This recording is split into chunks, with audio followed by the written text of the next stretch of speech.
여러분, 요한복음이 우리에게 던지는 도전도 동일합니다. 요한복음은 1세기의 그리스도인들의 이 신앙 때문에, 그들이 신앙 때문에 환난을 겪고 핍박을 당하면서 여러 가지 고통 속에서 그들의 신앙의 갈등을 느끼고 있을 때 그들을 격려하고 그들을 위로하고, 그래서 흔들림이 없이 신앙으로 승리하는 삶을 살도록 그들에게 주어진 것이 바로 요한복음입니다. 그런데 그 요한복음의 내용이 뭐냐? 복음을 통한 믿음이에요.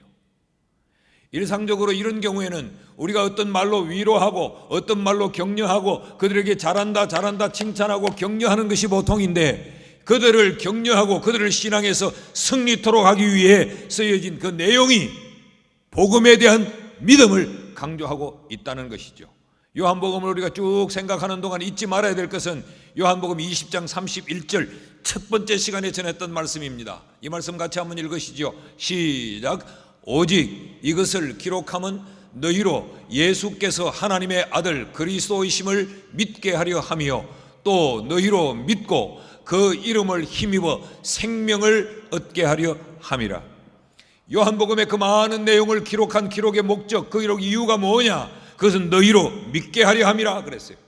너희로 믿어서 그 이름을 힘입어서 너희로 하여금 이 환난과 역경 가운데서 생명력 있는 성도로 살도록 하기 위함이라 그랬어요. 그래서 요한복음이 시작되는 1장부터 뭘 이야기하느냐? 예수를 말해요. 예수가 누군지를 말하고 그 예수를 믿는 믿음에 대해서 요한은 지금 기록하고 있는 것이죠. 다시 말하면 세상을 이기는 능력, 그리스도인이 승리하는 삶의 비결이 뭐냐?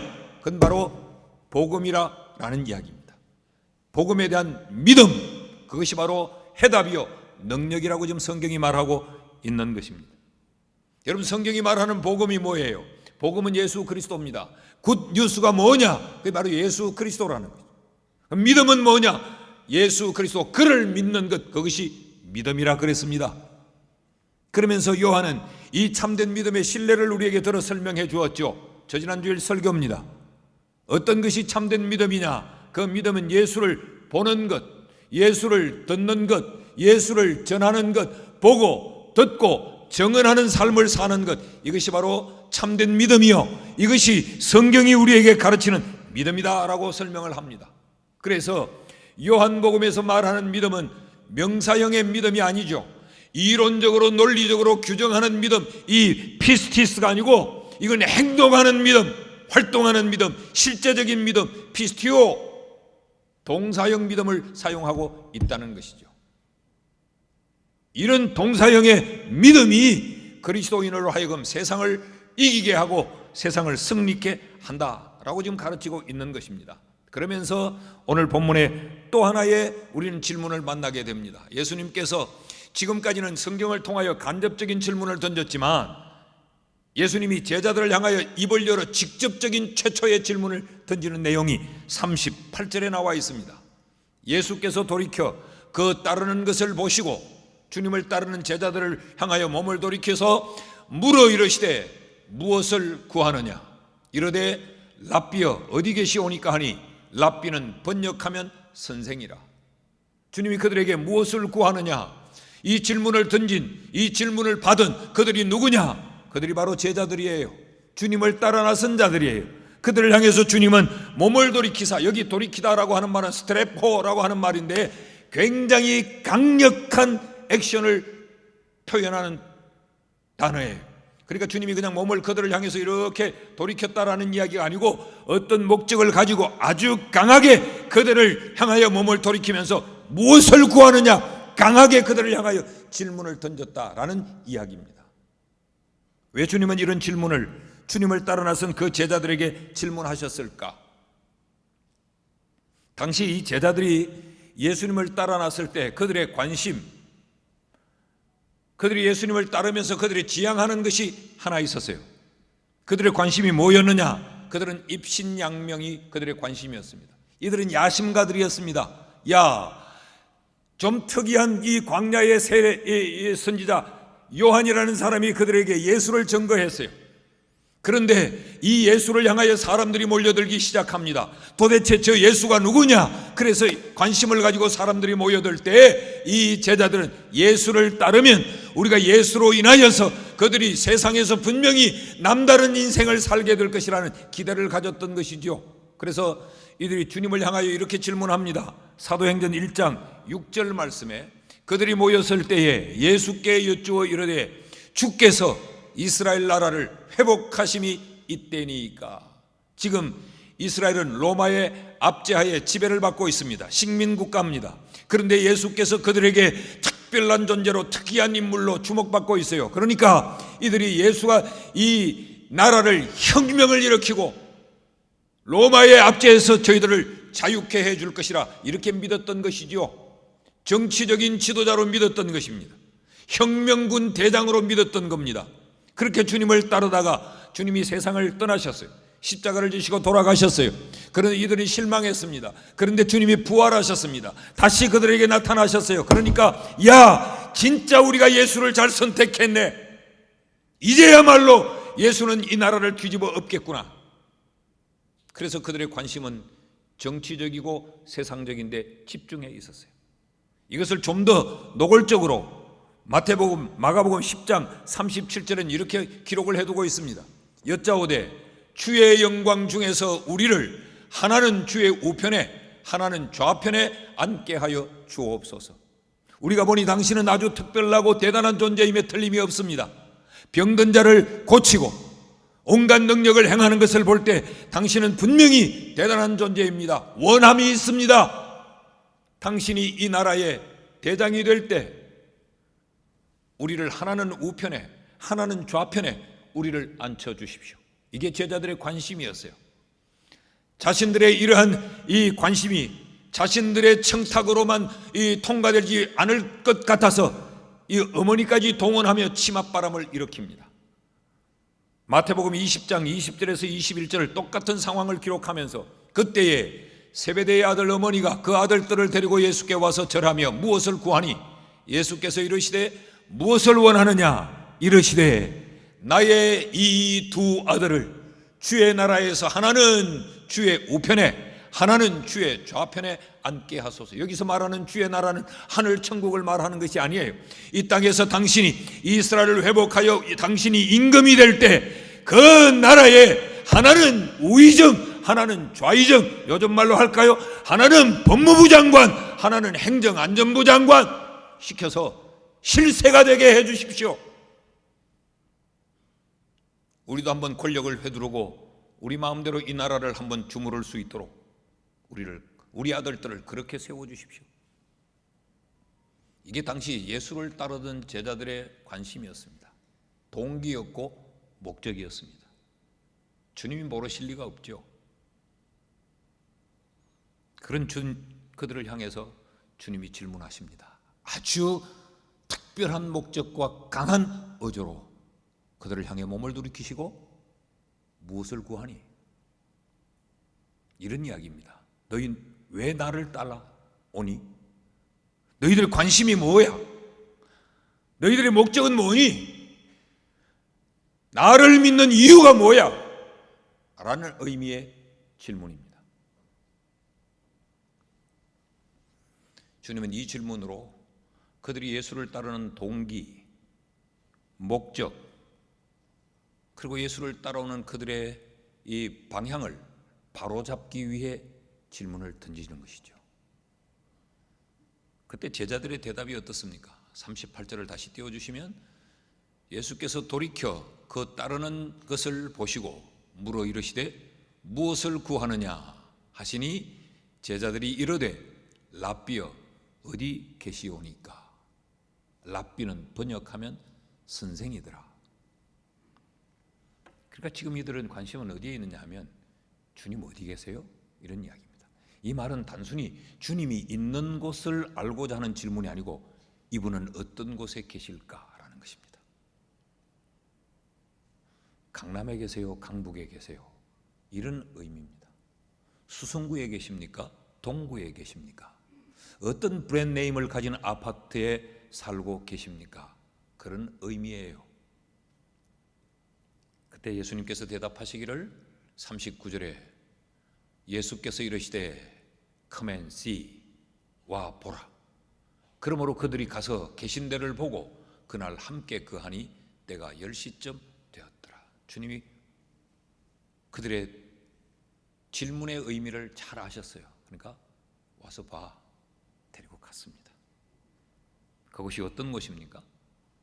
마태복음 8장 20절 말씀을 보면 예수께서 이르시되 여우도 굴이 있고 공중의 새도 거처가 있으되 인자는 머리 둘 곳이 없다 하시더라.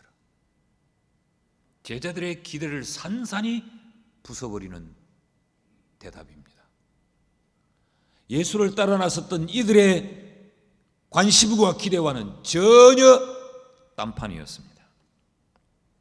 그 후에 어떤 반응이 나타나느냐? 두 제자의 반응이 다릅니다. 41절을 보면 그가 먼저 그는 안드레를 이야기합니다. 안드레가 먼저 자기의 형제 시몬을 찾아 말하되 우리가 메시아를 만났다 하고, 메시아는 번역하면 그리스도라, 내가 메시아를 만났다라고 말을 했어요. 그런데 오늘 이 성경을 기록한 요한은 아무런 대답이 없이 침묵하고 있습니다. 실망했다는 말입니다. 더 이상의 할 말이 없다는 거죠. 기대를 완전히 저버렸다는 이야기입니다. 자, 이런 요한을 주님은 3년이라는 세월 동안 주님 곁에 두셨습니다.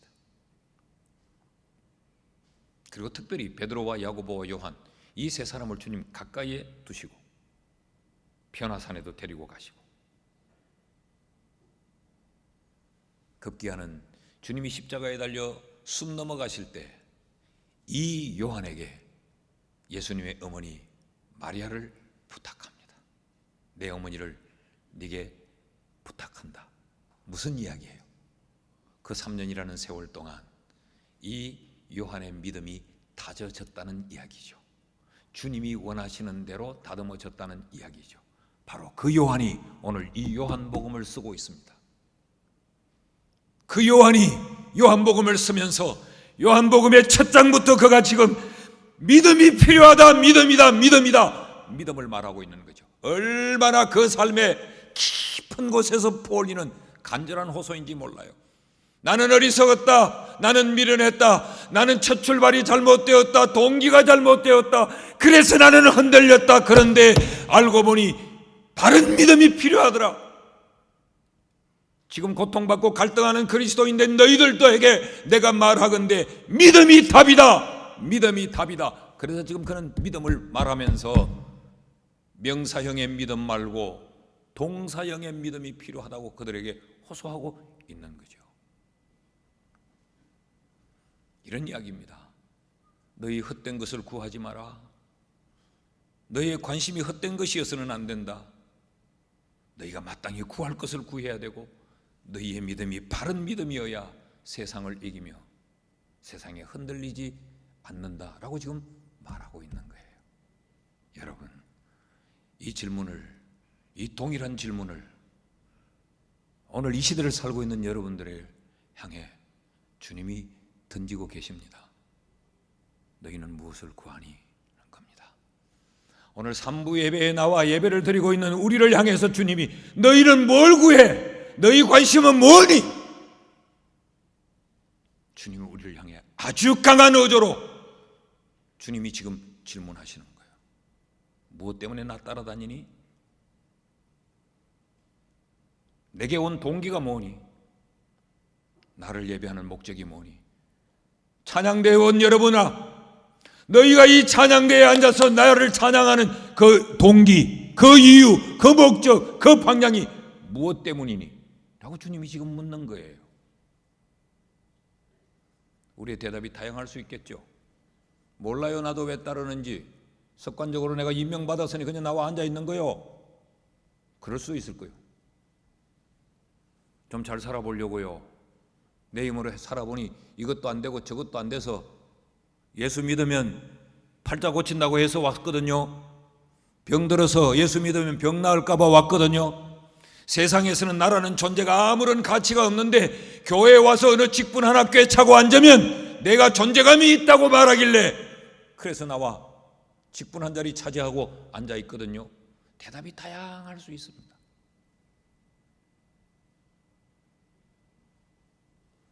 여러분, 우리가 무엇을 구해야 주님이 원하는 성도일 수 있을까요? 우리가 무엇을 구해야 세상에 휘둘리지 않는, 세상을 이기는 그리스도인이 될 수 있을까요? 요한은 그 첫째로 우리에게 너희가 예수를 구해야 되는데 구세주 예수를 구해야 된다고 가르칩니다. 요한이 세례 요한의 그 외침을 통해서 지금 가르치고 있는 것이 뭐냐 하면 예수가 누군가를 가르치고 있어요. 29절 말씀을 보십시오. 이튿날 요한이 예수께서 자기에게 나오심을 보고 이르되 보라, 세상 죄를 지고 가는 하나님의 어린 양이로다. 이들에게 지금 예수를 어떤 예수로 소개하고 있느냐? 세상의 죄를 지고 가는 하나님의 어린 양. 예수가 대속의 제물이라는 거지요. 예수가 누구냐? 예수는 죄 문제를 해결하기 위해 오셨다는 거지요. 예수가 누구냐?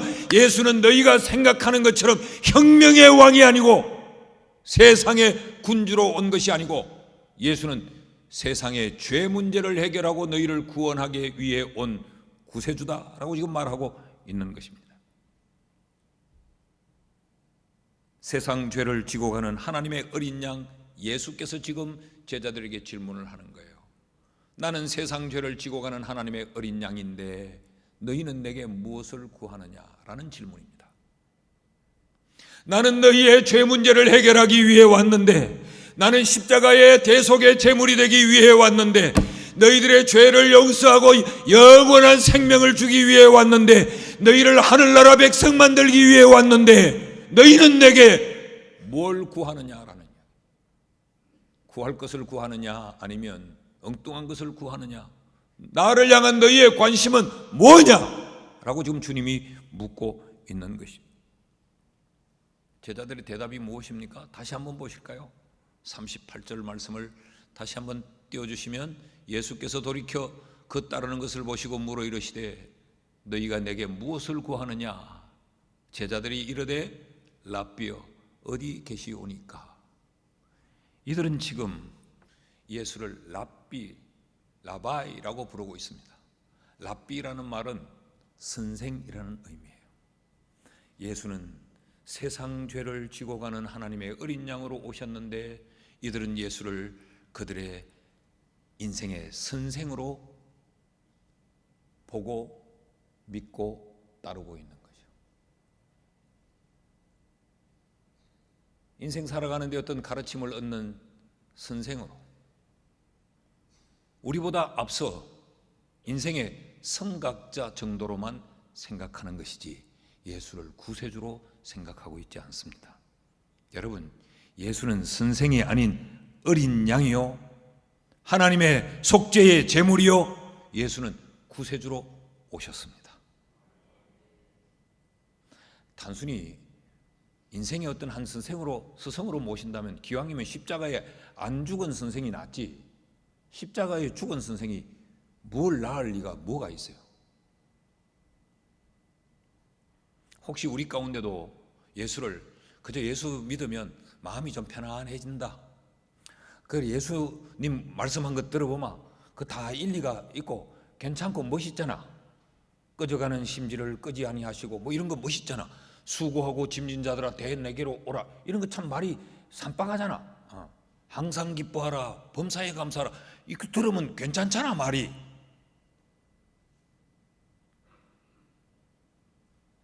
우리 가운데도 혹 그렇게 생각하는 분이 계시는지 몰라요. 예수가 구세주다라는 믿음이 있으십니까? 그러면서 이들이 질문하는 것이 뭡니까? 선생이여 어디 계십니까? 라고 물어요. 지금 이들의 관심은 여전히 세상적인 것에 있습니다. 예수는 하늘 생명을 주러 왔는데, 그래서 그들을 이 땅의 사람이 아닌 하늘 시민으로 천국 사람 만들기 위해 왔는데 이들은 어디에 거주하고 있는가가 이들의 관심인 거죠. 여러분, 우리의 관심이 혹 이 제자들과 같지는 않습니까? 우리의 믿음이 이 제자들의 믿음처럼 이렇지는 않나요? 바울이 그렇게 위대한 사도로서의 삶을 살 수 있었던 것은 그가 예수를 선생이 아닌 구세주로 믿었기 때문에 그래요. 로마서 14장 8절 말씀을 보십시오. 우리가 살아도 주를 위하여 살고 죽어도 주를 위하여 죽느니 그러므로 사나 죽으나 우리가 주의 것이로다. 이게 무슨 이야기입니까? 이 땅에서의 최대의 관심사는 죽고 사는 겁니다. 우리의 가장 큰 불안도 죽고 사는 겁니다. 그런데 바울은 이걸 초월해 버렸어요. 죽어도 좋고 살아도 좋고, 살아도 주를 위하여 살고 죽어도 주를 위하여 살고, 이 땅에서의 모든 이들이 그렇게 관심으로 금어지고 있는 죽고 사는 것이 내게는 그렇게 중요하지 않다. 돌았습니까? 아니요. 그는 예수를 구세주로 믿었기 때문에 자신이 영원한 생명을 얻은 자인 줄 확신했기 때문에 그렇습니다. 그는 이 땅에서 발을 딛고 살지만 땅의 사람이 아니라 하늘의 사람인 것을 그는 확신했기 때문에 죽음도 삶도 내게는 별로 중요한 것이 아니라는 거예요. 구세주 예수 때문에 그래요. 바울만 그랬을까요? 1세기의 그리스도인들이 그랬습니다. 사도행전 8장 2절에 보면 경건한 사람들이 스데반을 장사하고 위하여 크게 울더라. 무슨 이야기인가 하면 스데반이 신앙 때문에, 예수 믿는 것 때문에 돌을 맞아 순교합니다. 죽습니다. 여러분, 이 광경을 바라본 그들이 얼마나 충격이었겠어요. 야, 저렇게 열심히 믿는 신앙의 끝이 돌에 맞아 죽는 거야? 이들의 믿음이 흔들릴 수 있지 않았겠어요? 이런 예수라면 난 안 믿어. 돌아설 수도 있지 않겠어요? 그런데 8장 2절에서 스데반의 시신을 장사하고 이어지는 4절 말씀에 보면 그 흩어진 사람들이, 이 흩어졌다는 말은 그 핍박 때문에 이들이 쫓겨났다는 겁니다. 흩어진 사람들이 두루 다니며 복음의 말씀을 전할세. 포기할 수 없는 말씀. 복음 때문에 동료가 죽어나갔는데, 복음 때문에 자신들에게도 그 죽음이 찾아오고 있는데 그들은 죽음을 두려워하지 않고 도망다니면서까지 복음을 전한다. 왜 그랬을까요? 그들은 예수를 단순히 이 땅의 선생으로 믿지 않고 구세주로 믿었기 때문에 그렇습니다. 예수로 인하여 영원한 생명을 얻었기에 그들은 세상의 죽음과 삶에서 자유한 거예요. 죽음이 두렵지 않았던 것입니다. 그래서 1세기에 그 환난받는 그리스도인들을 향해서 요한이 지금 너희가 구세주 예수를 구해야 된다. 너희가 뭘 구하는지를 점검하고 살펴봐라 라고 호소하고 있는 거죠. 사도행전 4장 18절에서 20절 말씀도 보면요, 그들을 불러 경고하여, 그들이 누구냐 하면 예수의 제자들입니다. 1세기의 그리스도인들이에요. 그들을 불러서 경고하여 도무지 예수의 이름으로 말하지도 말고 가르치지도 말라 하니 베드로와 요한이 대답하여 이르되 하나님 앞에서 너희의 말을 듣는 것이 하나님의 말씀을 듣는 것보다 옳은가 판단하라. 우리는 보고 들은 것을 말하지 아니할 수 없다 하니. 예수 말하면 죽인다. 요즘 말로 하면 교회 가서 예배하면 죽인다 라고 말하는데도 이들은 죽음을 두려워하지 않고 우리는 하나님의 말씀을 들을 뿐이다. 우린 예배를 포기할 수 없다. 죽어도 신앙을 포기할 수 없다 라고 했다는 것이죠.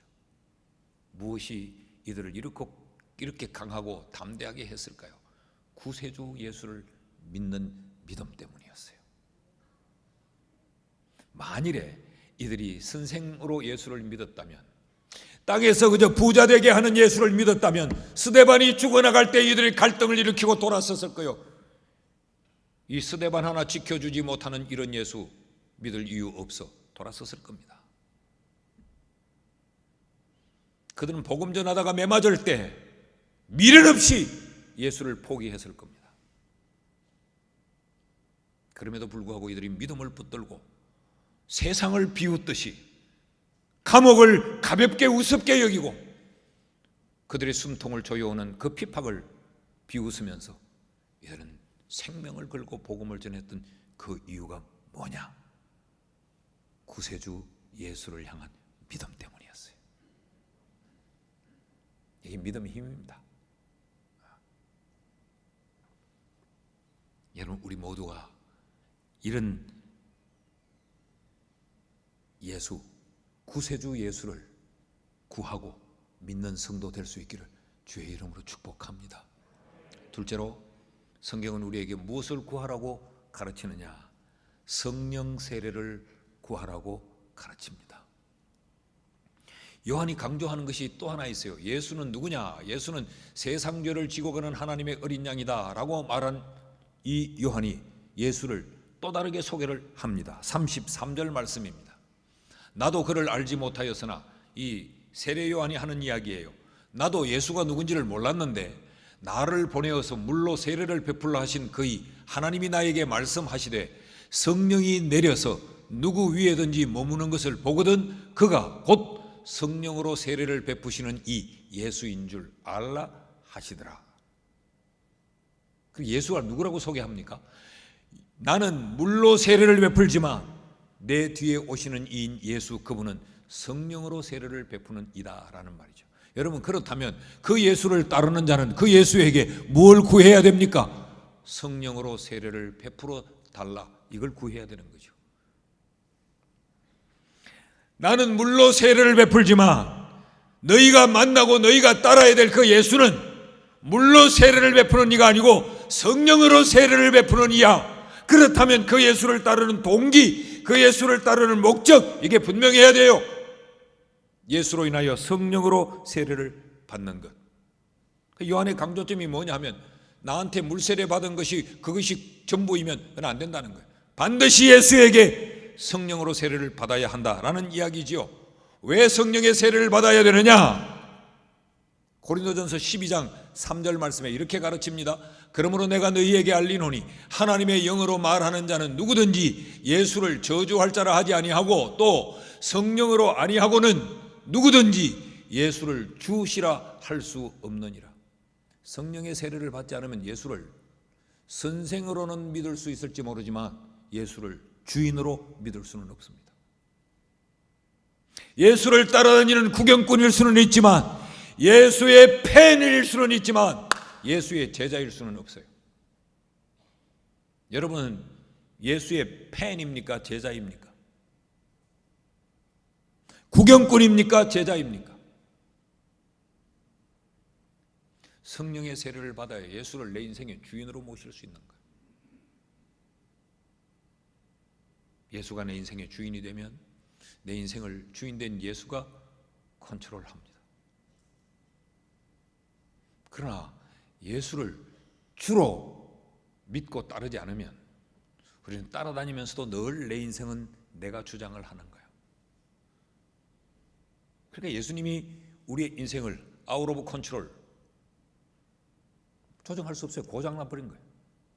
예수를 믿으면서도 자존심 따라 판단하고, 예수를 믿으면서도 내 기분 따라, 내 지식 따라, 내 경험 따라 내가 다 판단하고 결정하고 모든 걸 선택해버린 예수가 주인 될 수 없는 거예요. 성령으로 세례를 받은 자는 예수를 주인으로 모실 수 있기 때문에 그 삶이 달라진다는 거죠. 세상의 환경이, 상황이 어떻든 간에 거기에 의해 영향받지 않는다는 거죠. 그래서 요한은 지금 이것을 호소하고 있는 겁니다. 로마서 8장 9절 말씀 보십시오. 만일 너희 속에 하나님의 영이 거하시면 너희가 육신에 있지 아니하고 영에 있나니 누구든지 그리스도의 영이 없으면 그리스도의 사람이 아니니라. 주님을 따라다니기는 하지만 예수 것 아니라는 거죠. 무늬만 부부지 진짜 백이 부부가 아니라는 거예요. 무늬만 목자와 양이지 진짜 목양의 관계가 아니라는 거예요. 그래서 성령의 세례를 받아야 된다라고 지금 말하는 겁니다. 뿐만 아니라 성령의 세례를 받아야 우리가 능력을 덧입게 돼요. 누가복음 24장 49절 말씀 보십시오. 볼지어다 내가 아버지께서 약속하신 것을 너희에게 보내리니 너희는 위로부터 능력으로 입혀질 때까지 이 성에서 머물러라. 성령의 세례를 받아야 우리가 능력을 덧입게 된다는 거예요. 그래야 세상을 이길 수 있습니다. 여러분, 우리가 예수 믿는데도, 매주일 예배하는데도 왜 세상에서 이렇게 엎어지고 저렇게 끌려다니고 왜 세상에 종이 되어 사느냐?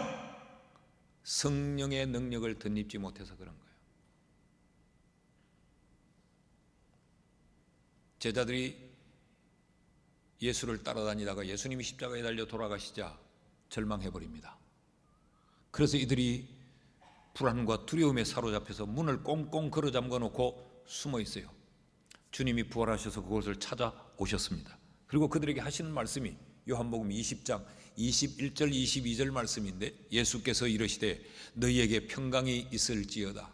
아버지께서 나를 보내신 것 같이 나도 너희를 보내니라. 그런데 너희에게 평강이 있을지어다, 내가 너희를 보낸다 라고 하는 것만으로 그들이 평안할 수가 없는 거죠. 그 말 한마디로 그들이 세상에 나가서 담대할 수가 없는 거죠. 그래서 주님은 이 말씀을 하시고 그들을 향하여 숨을 내쉬며 이르시되 성령을 받으라. 성령으로라야 평안을 누릴 수 있다는 겁니다. 성령으로라야 주의 일을 감당할 수 있다는 겁니다. 셋째로 우리가 뭘 구해야 되느냐? 구세주이신 예수를 구해야 되고, 성령의 세례를 구해야 되고, 신앙의 성숙을 구해야 됩니다. 우리의 관심이 내 신앙의 성숙함에 있어야 돼요. 여러분, 교회 생활이 직분 따는 것에 있으면 안 됩니다. 뭐 장로대 보고 권사대 보고, 여러분 대 보면 별거 아니요. 우리가 신앙생활하는 목적이 직분 따는 데 있으면 안 됩니다. 내 신앙이 성숙하는 데 있어야 돼요. 무엇을 구하느냐고 물으셨던 그 주님이 죽게 나온 베드로를 향해서 이렇게 말씀을 하세요. 42절 말씀 보십시오. 데리고 예수께로 오니 예수께서 보시고 이르시되 네가 요한의 아들 시몬이니 장차 게바라 하리라 하시니라. 게바는 번역하면 베드로라. 그래, 갈로에 있는 것까지 읽어야